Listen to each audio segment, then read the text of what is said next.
I can't find what the amp ratage is on that. We're going to try to just get a different heater. It should not have been acting like that. It was a new heater. I don't think it had ever been used, but that doesn't mean it was right. So it might be cool in there. I left that door kicked open just to try to let air circulate at least, so it wasn't too much of a meat locker.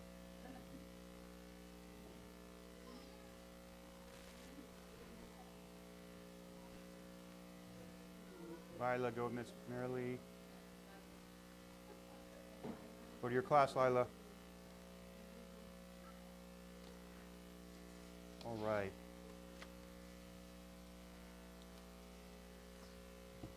We've been studying through Dr. Ouellette's book, and just to give you, I mean, I'm not really doing a book promotion, but we have friends who write books, and we generally align with Striving Together publications. So a lot of the stuff that I get through Striving Together, so that's who published this book, and R.B. Ouellette, When You Just Can't Get Over It. And that's what we've been using as a guide for these last few weeks for this session, for this class. And it's kind of, the thing that I appreciate is that it takes on some things that oftentimes in our churches we don't, or at least we haven't, given adequate attention to, things like depression, things like disillusion, things like this that just oftentimes just don't get the attention they should, and so people say, well, just get over it. That's been, I think when Dr. Ouellette wrote the title of the book that way, it was in response to that sort of attitude toward mental, I guess you'd say mental health, or I don't know if that's exactly a fair way to say. But it's, so oftentimes, I know when I was growing up, in churches, you break your arm or go to the doctor, you have a broken heart, get over it. That's not really a fair thing to do, and that's not how the Bible treats it, by the way. And so it just, we've not done a very good job of teaching some of the principles that are in the Bible. We like to say that the Bible is our rule of faith and practice, and so oftentimes when it comes to practice, we don't go to the Bible to see what we should do. We kind of get like the Razorbacks and seem to never practice. This section that we're in is responding to ruptured relationships, and we've been here. This is week 3, so I'm going to commit to being sure that we get through this section today. Relationships, as we talked about, most relationships will not last more than 7 years, or every 7 years we see that there's a replacement of the relationships in our life. Not to say that our friends that we had from 20 years ago we still wouldn't talk to if they called, or if we happen to call them, or that we don't care about them. It's just that it's very rare to find friendships where we have active relationship that extends beyond 7 years. It does happen, but it is rare. And so that's when relationships do kind of fracture, especially when we're talking about just casual friendships, or maybe even more than casual friendships. Sometimes they fall apart because of something, a reason that's involved there. And we're using David and Saul as the example here. Remember that Saul became very jealous and tried to kill David. He threw a javelin at David, but David had done nothing wrong to Saul. David hadn't wronged Saul. It was not David's fault at all, yet that relationship went very badly. And that's also the case for us most of the time, is that we can have a relationship that goes bad, but very oftentimes there's not a fault. Especially the person who's being attacked is often not at fault.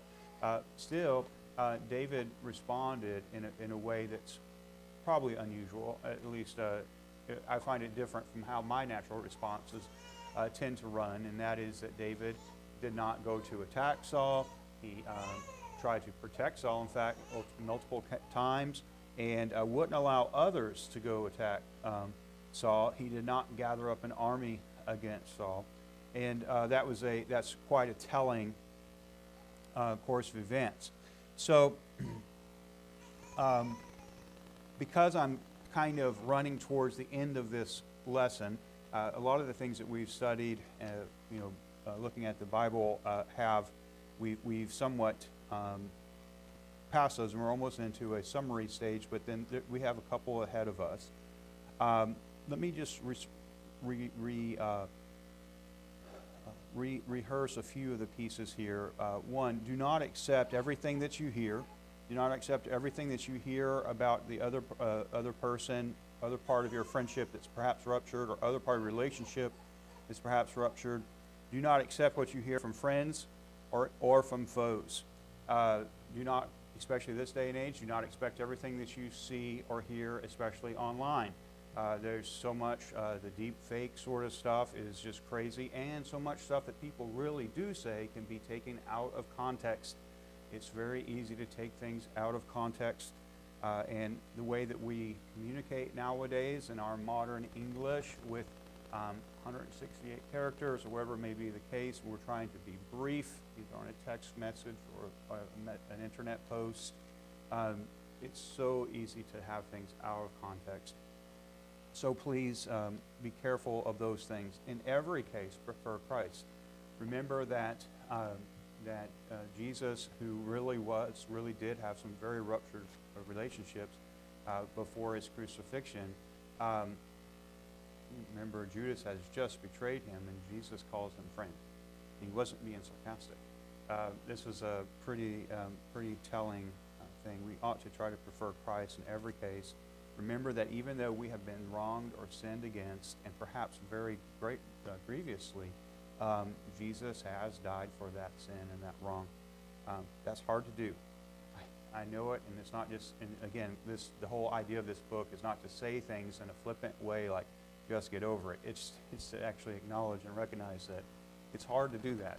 It's hard to say, yes, I'm hurt. My feelings have been hurt. Maybe even my person has been hurt, but Jesus has suffered for this pain. We still need to prefer that. It's hard to do. This is not the easy part of Christian living. Make your relationship with Jesus Christ the number one focus. This is not to say that we disregard friends or family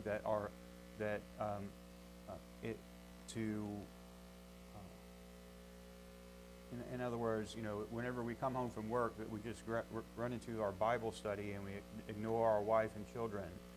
That would be wrong. That's not what the Bible is talking about. That's not where our thing here is. But whenever we are chasing after Jesus in our relationship, Jesus will help us to love our spouse, to love our children, love our friends, our neighbors, all of that as we should.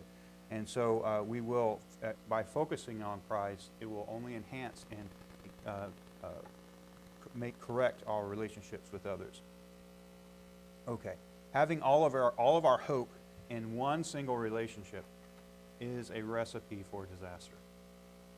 We see people who just have everything; their whole life is wrapped up into a single person, one person, and they don't. If that person were to pass away, become ill, or leave them, or hurt them in some way, then the whole thing goes away. Now, that's not to say sometimes, that's kind of a natural point of life, is that sometimes if you live long enough, you might wind up outliving your friends and your family. That's a pretty real scenario that does occur from time to time. However, will not outlive Christ. There's where that's the difference in that sauce, is that yes, we are very, very close to our spouse, we're very, very close to our friends, but we need to always have Christ as our main focus.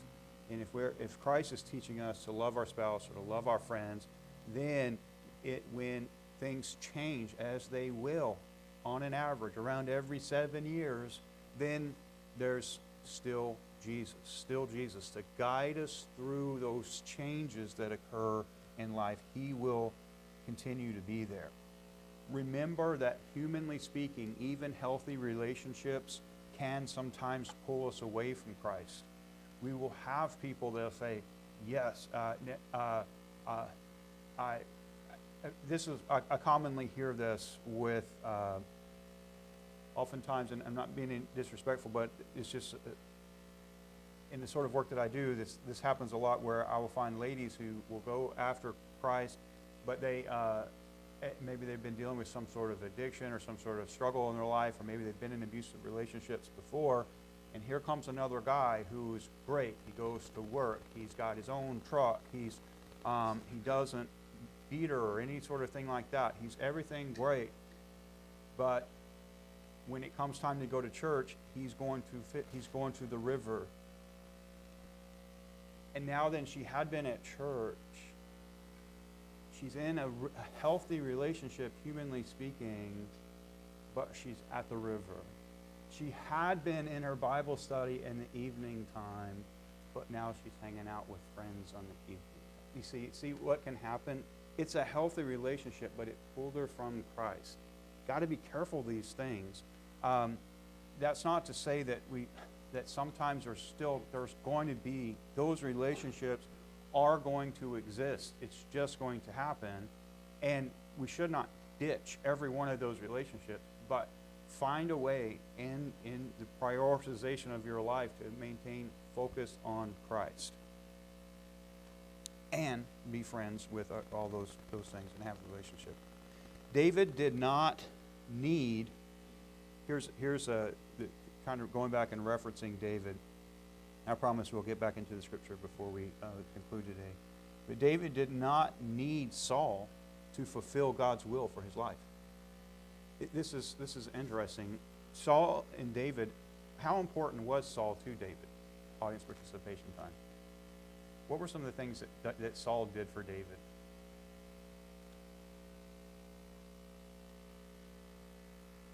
I think of them, did Saul doing any kind of favor for David? But had Saul not given David permission to walk out into the battlefield against Goliath, David and Goliath's story never happens. Now, it happens because Saul's being a coward, and all this sort of thing. But still, Saul had the authority in that scenario. Saul elevates David to a general in the army. Saul gives David unparalleled access into what's going on, into the ruling of a country. So David, a shepherd boy, ordained to be king of Israel, gets to see all the inner workings of government and how it goes and all the things you have to do. He gets to see all of that before he has all of the weight of it. Saul he had status and notoriety, all these things. But still, if it hadn't been Saul, God still would have done for David what was in God's heart to do for David. So Saul was not necessary to fulfill God's will for his life. Brother Ouellette wrote this: nobody can keep you from the will of God except you. Now, Saul could have, David could have said, but Saul doesn't like me, and Saul throws javelins at me, and Saul won't let me stay in the army, and Saul this and that. And he could have said, so that's why I can't do what God wants me to do. But David never took that as a reason or an excuse to not continue on chasing after God. He continued pursuing God with his whole heart, why he's called, with all of his faults and failures, and he had plenty. Why he's called a man after God's own heart, because he was just so reticent to take things that came between him and God and push them to the side. And sometimes he would have big things between him and God, but then once it became apparent, oh, look at what this is doing, then he would, again, set those things to the side. So he would pursue God. People can hurt you. They can discourage you. They cannot keep you, however, from God's will unless you let them. Say that again. People can hurt you, they can discourage you, but they cannot keep you from God's will unless you let them. This is it's such an issue in our culture today when we are quick to give out victimhood points. You can't win a singing competition except that you have a high number of victimhood points. to go along with your vocal ability. It's hard to be elected to an all-star game without that you have some victim points to go along with what's going on. See how this is going on in our society today. There's very little is just based upon someone's merit, and we see how that this is also entering in. It enters into our walk with Christ. Yes, okay, we have struggles, we have difficulties, we have all of these problems, but Paul said, none of these things move me. After he had been through this list of, I got beat up, I got shipwrecked, I've been starved to death, I've been no food, I've been all this sort of stuff, and he goes through all of this list of stuff, and he says, but that doesn't matter. None of it matters. I'm still going after Christ. This has to be our attitude. Yes, problems will come up. Yes, people are going to try to discourage us. Yes, that will happen. It's a crab pot situation, and most of the time in our world, you know the story. You put one crab into a bucket, he'll crawl out. Put two crabs into a bucket, no need for a lid. As soon as the one is almost to the top, the other one will grab him and pull him down. Try to crawl over him and get to the top. So for most of the thing what we're trying to do, that's just like this human condition that we're working in. We can't let anything, though, stop us from pursuing after Christ. Failed human relationships, family, friend, church, are not God's fault. It takes us away from, if it takes us away from God, then what that means is we valued that relationship more than we valued God. Now that's hardcore. That's hard statement. I've told you about my family's life experience in church, things I've seen with people, and just the shredding of my family when we were young, being kicked out of church. It's interesting how you say this, like, when Dad was pastoring, and just like every couple of years when we would go through these explosive ruptures that happened in our church lives. And one of the most valuable lessons that my parents taught me is we're crying and we're packing out of a house, and we've got 24, 48 hours to leave, go find somewhere else, and just to be. At that time, default, we'd always go back to my mom's mom, to my grandma's house. She was always our safe haven, and so we're on our way to there, and now all the friends that I had just started to get, and just all the things that we had started to do. Now we're thinking about, I want to have to restart all of that school and all these different things. And Mom and Dad just saying, it's not God's fault. Just remember, this is not Jesus' fault. People make mistakes. That doesn't mean it's even their fault. The devil's the enemy. And so, and my parents were so good about teaching us those things. Now, they would say that, and I could hear it and feel it. Sometimes they were saying the thing that they needed to say, even though that wasn't what they were feeling in their heart. And I totally get it where they're coming from. Sometimes you just have to fake it till you make it. You say the right sort of thing until finally you can believe it. But in most of those relationships, all of them, not all of them, but many of them have been healed and restored. There were some of those relationships where, they should have been handled with a set of handcuffs and different things. But that's for a different story, not stories I'll tell you here. So,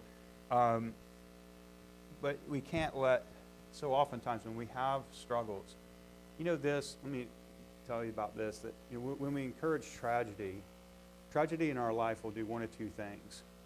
It's kind of like our decisions. Every decision we make will take us closer to Christ or bring us further from Him. Also, tragedy works the same way. When we experience a hurt, maybe it's a relationship hurt, or maybe it's the death of a loved one, or maybe it's loss of a job, or all kinds of different things can do this. That tragedy will do one of two things. We'll either come closer to Christ through it, or we'll get further from Him. And it's really just an issue of our heart.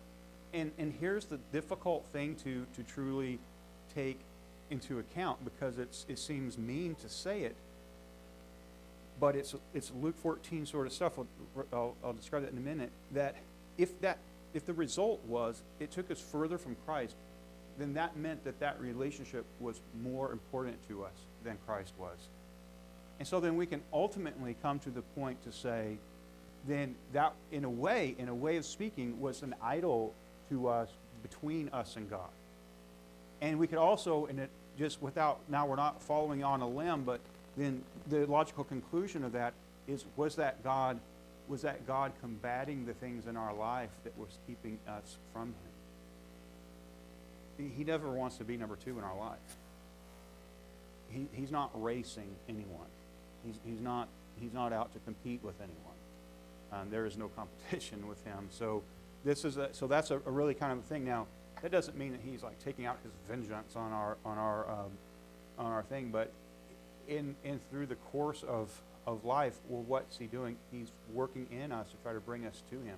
And hopefully, whenever we have that realization of, oh no, I'm further from God than I thought that I should be, and we start to take an account for that, then we ought to have the tools to be able to reconcile and say, all right, now this is where I need to do to get to the right place, back close with Christ.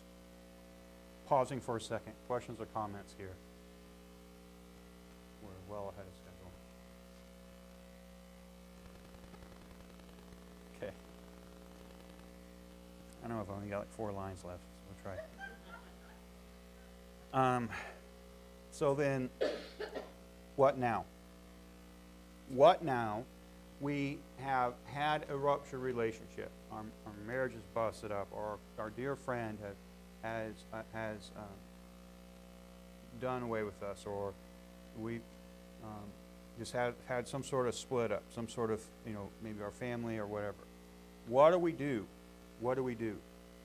If possible, seek peace. Let's look at Romans chapter 12, verse 18. Romans 12, 18.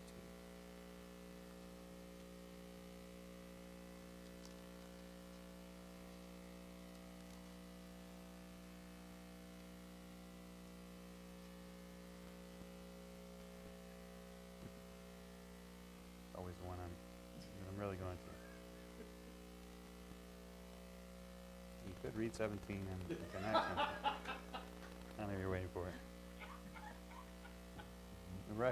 Recompense no man evil for evil. Prove all things honest in the sight of verse 18, where we're aiming. If it be possible, as much as lieth in you, live peaceably with all men. It's interesting the context that this is speaking of, and although Alan and I have spent some time recently debating over the context of this chapter, it's interesting how that this does have to do with sometimes our close associates, or maybe even inside of a church relationship. Sometimes it's not possible, and Paul's giving room here. But if it's at all possible, there's a key to it, and sometimes that is simply to give space for wrath, or to take the fault. And if it's possible to take the fault, if it's possible to give place for wrath, then do so. Let me point out here that in no case are we to ignore criminal behavior. That's not what we're trying to do. In no case are we to ignore hurtful behavior and pretend that things didn't occur. That's not what we're trying to say here.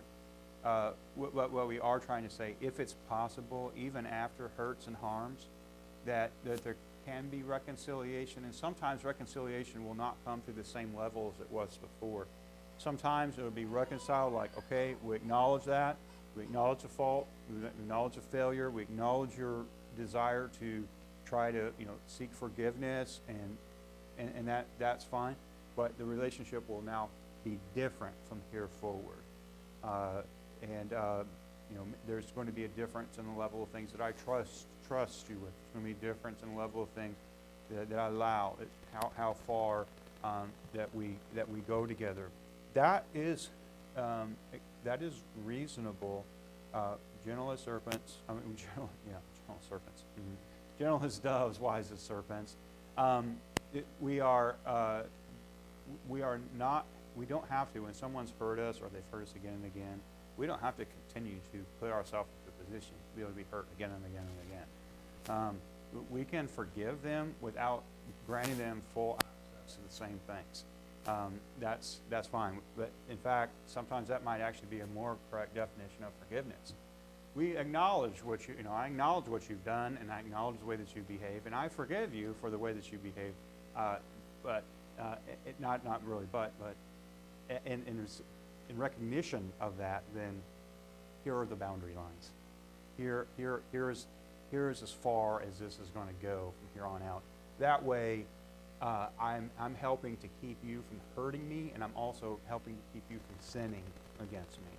This goes, to one of the things that Joe often will teach about, that it will go to combat codependency, and this need to continually be in those conditions. Any other question or comment there?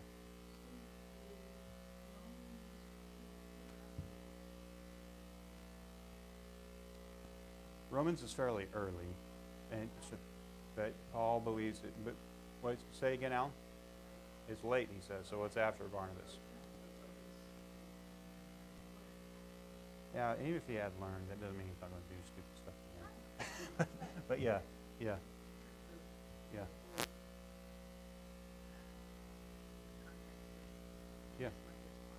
Much as possible.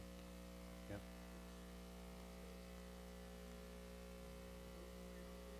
They never did. Although John Mark did. So yeah, the one that was the part of the rub, that at the end, the very, very end. And there's reason to believe that even before the very, very end, John Mark and Paul had already been back reconciled and had worked together again. Paul able to call him profitable. That meant that there had been something that they had done. So, yeah, the word that I was looking for was in the next verse, in 19. Dearly beloved, avenge not yourselves, but rather give place unto wrath. For as written, vengeance is mine, I will pay, saith the Lord. So this place for wrath, that's where I was kind of feeling around for. That is that idea that sometimes we take the fault, we take the wrong, sometimes in order to keep peace, if possible. Ephesians chapter 4, verse 3. You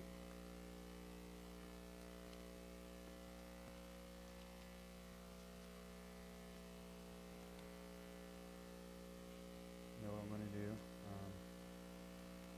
Verse 1, how about Ephesians 4, 1? We're aiming at verse 3. We're going to spend a lot of time in Ephesians chapter 4 next year. Just to kind of give you a heads up, it'll be one of our key areas in next year's theme for the 11 o'clock hour. Here, Ephesians 4, though 1 says, I therefore, the prisoner of the Lord, beseech you that you walk worthy of the vocation wherewith you are called, with all lowliness and meekness and long-suffering, forbearing one another in love, endeavoring to keep the unity of the Spirit in the bond of peace. This is, notice the work verbs, the action verbs that are in through this: endeavoring, keeping, long-suffering, forbearing. These action verbs. This peace doesn't happen accidentally. So oftentimes we say, we come into a church, well, I felt welcome, I felt wanted, I felt like a good spirit there. That's not accidental. It takes work. You go into a home, and there's peace in the home, and there's love in the home. That doesn't happen because the home is on autopilot. It takes work to do that. It takes effort. Love is action. It's not just the feeling, just the twitterpation that happens, There she was, just walking down the street. And now then there's love. No, well, that might be enough to get the conversation started, to have a cup of coffee. But that's not enough for 50 years of marriage. That's not enough for what is 25 years of marriage to exceed the national average, 25 months of average of marriage. Because the national average around 24 months, about 2 years, 24 years, 24 months. So just trying to get to, it takes a lot more than just happenstance. This thing here, endeavoring to keep the unity of the Spirit in the bond of peace. Once God has given peace, Give that. Once we have it, then keep it. Sometimes we'll begin to take it for granted.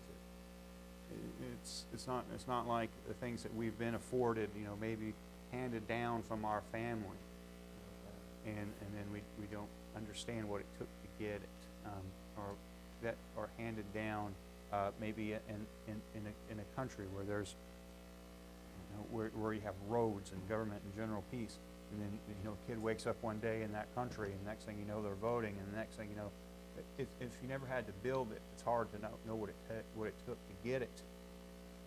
So this is so keeping it, and that really does take effort to seek peace as much as possible. To seek peace. When there is an offer of peace on the table, all parties should listen. These are some things that people in Washington should learn. Hebrews chapter 12. Hebrews chapter 12. Verses 1 and 2. Many of you could quote it. Probably say the first, just because I don't like to read verses 1 and 2 and not consider the first few words of verse 3. Wherefore, seeing we also are compassed about with so great a cloud of witnesses, let us lay aside every weight and the sin which doth so easily beset us, and let us run with patience the race that is set before us, looking unto Jesus, the author and the finisher of our faith, who for the joy that was set before him, look at these things, endured the cross, despising the shame, and is set down at the right hand of the throne of God. We'll consider him.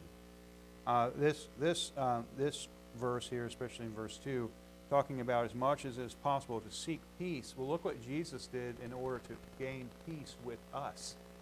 We who had sinned, we who had gone against him, we who had let him down. Then he though went through these things in order to give us peace. It's not, this peace is not something that's going to be, it wasn't easily earned, and by him it costs God. Now then, we must understand that sometimes to have peace is going to cost us something. We don't have to give anything to have peace with God. I mean, have peace with God, he has paid the ultimate price. However, if we're going to continue with our fellowship with God, that does cost us. It means sometimes we're going to have to say, yep, I'm wrong. If we're going to have peace with other people, we're going to have to sometimes say, I'm wrong. And that's a good thing. All right. Try to read my writing here. Yes, sir.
We'll watch.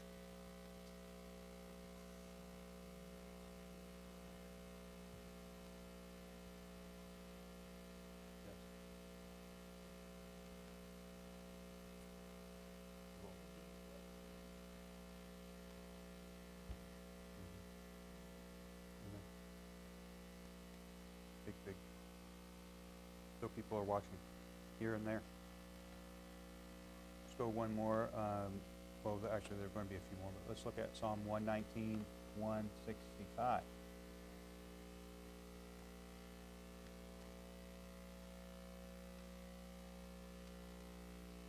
I really don't know what this annotation I made here is,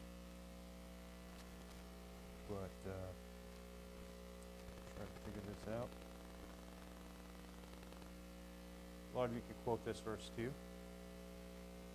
Great peace have they which love thy law, and nothing shall offend them. Psalm 119, 165.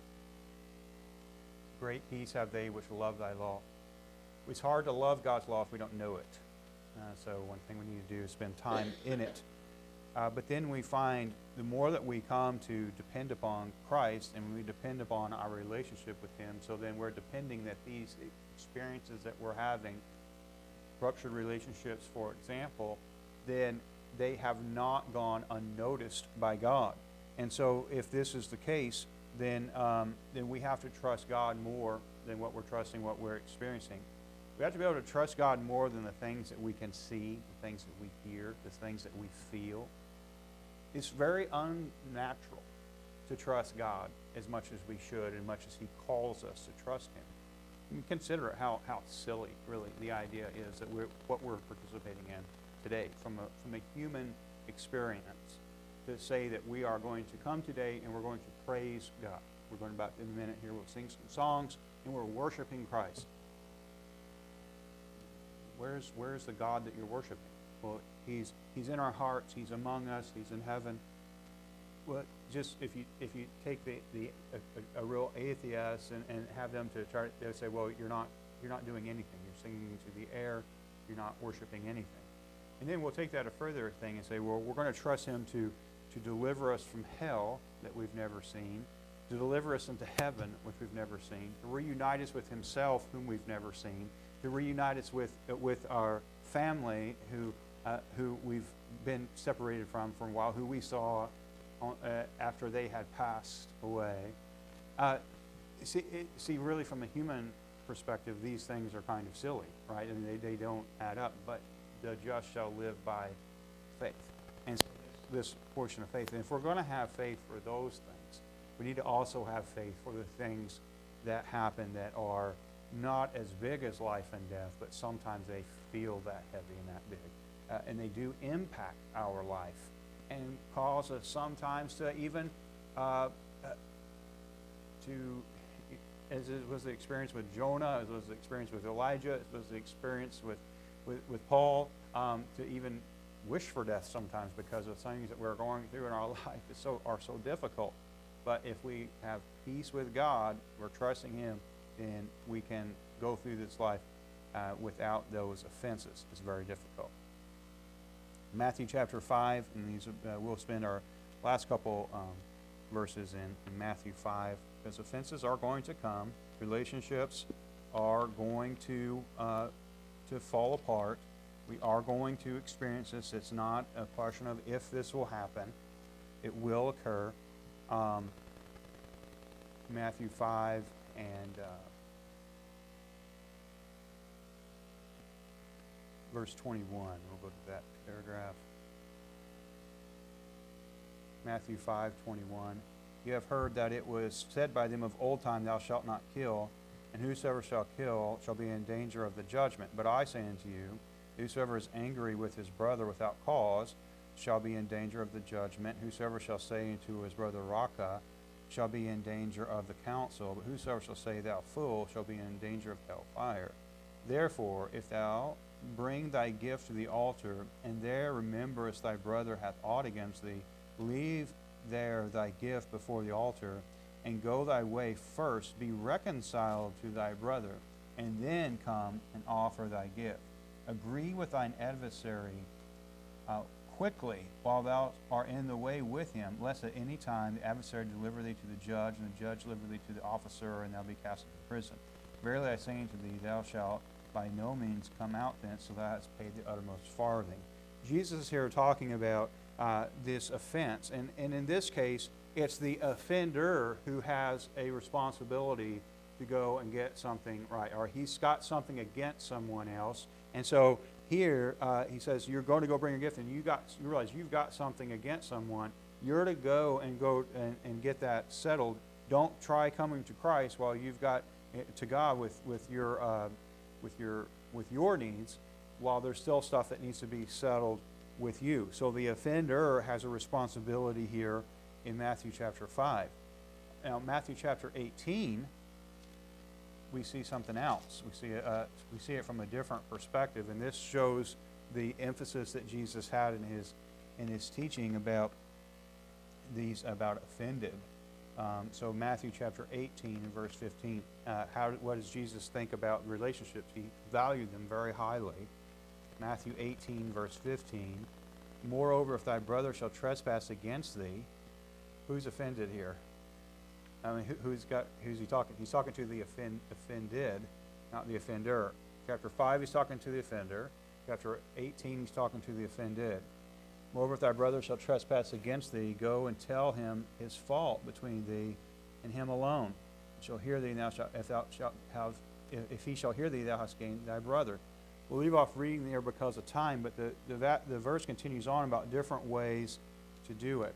Brother Orlett says that most relationships, if one party, offended or offender, would initiate restoration, it would solve most relationship problems. If one side, it's not going to solve them all, but most relationship problems, if even just one party would go and seek restoration, it would solve most relationship problems. But what happens is something gets weird. Both parties go quiet, there's no restoration sought, and no restoration gained. We are not saying here to go dive into violent and unsafe situations. That is not Jesus' command. Don't get us wrong here. That's not what we're trying to say. But in the average of relationships, the average of things, then if even one party would go and seek restoration, it would occur most of the time. And especially when the offended goes and speaks, it's very powerful. Oftentimes the offender does not know that they've offended. They're not losing sleep at all. They didn't oftentimes mean the offense. It wasn't intended. And so they are carrying along their merry way. And meanwhile, the offended is losing sleep and eating Malox and just, having a terrible time. While the offender had no intention of it. Well, a lot of times that can be solved. And this is what we ought to seek for. And so that's this morning. Just a couple minutes there. Any questions or comments? All right. Next time will be my not favorite lesson, recovering from rejection. Oof. So it'll be it's kind of difficult. So oftentimes we either have been rejected, and so it's hard to get up over it, or we just never take off to try to do anything because we don't want to be rejected. This fear of rejection, and so we'll dive into that starting. I guess we get to do that next week. I don't think we have anything else on the Sunday school time, so that'll be next week. All right, a little break here, and we'll be back in about 7 minutes.